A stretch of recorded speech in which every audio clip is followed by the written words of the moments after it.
Magkano po isang kilo niyan? 280. Po? 280. 280? Ang mura. Yan po ba yung tinatawag na etag? Opo. Sige po, pabili Saan ka. po? 2 kilo lang. Kahit po ano, ikaw na bahala. Sige.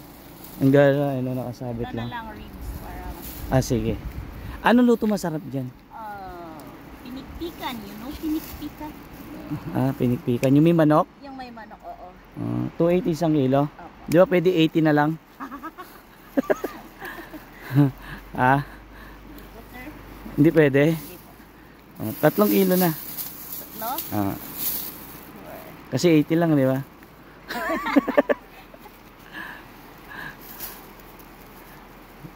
Yan. Napakamura lang po, no? 280. Ay, magkano kilo ng baboy ngayon? Ito po, anong lugar na po nakakasakop dito sa inyo? Alam po, sir. Po? Bontok. Bontok na rin. Alam proper barangay niya. Di ba yung iba inuuod yung ganyan? Oo, kung gusto mong uudin. Kasi yung iba gusto may uod no? Oo, mas masarap daw yung ano. Niluluto nila may uod talaga. Pero yan, wala no. Wala kasi. Paano po ginagawa? Paano yung style ng ginagawa dyan? Nilalagyan ng pinapahid ng asin. Ilang araw siyang binibilad? Hindi, i-ano muna, ibabad muna. Sa asin? Oo, 2 days. Pwede na siyang ibilad. 2 days. Tapos mga ilang araw siya ibibilad? Kahit isang araw lang, basta maganda yung sikat ng araw. Ito po, ang tawag karamihan inasinan. Oo, inasin. Sa usually kasi is utag, tsaka ano yun, kiniing. Ano po? Kiniing. Kiniing. Opo. Yung iba kasi ang style, di ba, pinausukan? Yun yung smoke. Smoke Etag siya. din yun. Etag din siya. Ang galing.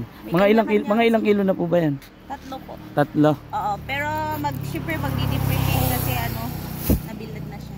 Ganun. Nagbabawas na siya ng timba. 280 lang po kilo. Pag po kayo pumunta rito sa Bontok o sa Mountain Province, tikman nyo po to. Ito po natikman ko, masarap talaga. Kaso nga lang, meron kasing mga masiselan yung may inuuod. Huwag kayong bibili nun. Dito na lang kayo sa ganyan, yung binibilat. Inasinan ko po kung tawagin. Okay. Thank you. Hayaan mo na sa'yo na tayo sukle. Oh, wow. Thank you. Di ba? Ang ganda. Thank you. Ano pangalan mo tayo? Christine po. Christine. Thank you po. Thank you. Titikman natin tong etag. Ang gara no, nakasabit lang dito. Binibilad lang talaga nila. Ganun lang ginagawa nila. Parang inasinan. Parang ibig sabihin, parang daing lang o tuyo. Alam niyo naman yung daing sa katuyo. Yun, parang ganun lang siya. Kaso nga lang, pagkakaiba is baboy siya. Diba? Ito, susubukan natin to. Titikman natin kung anong luto. Gagawa tayo ng ibang klaseng luto. Titikman natin. Sariwa-sariwa yung baboy Tapos inasinan lang siya.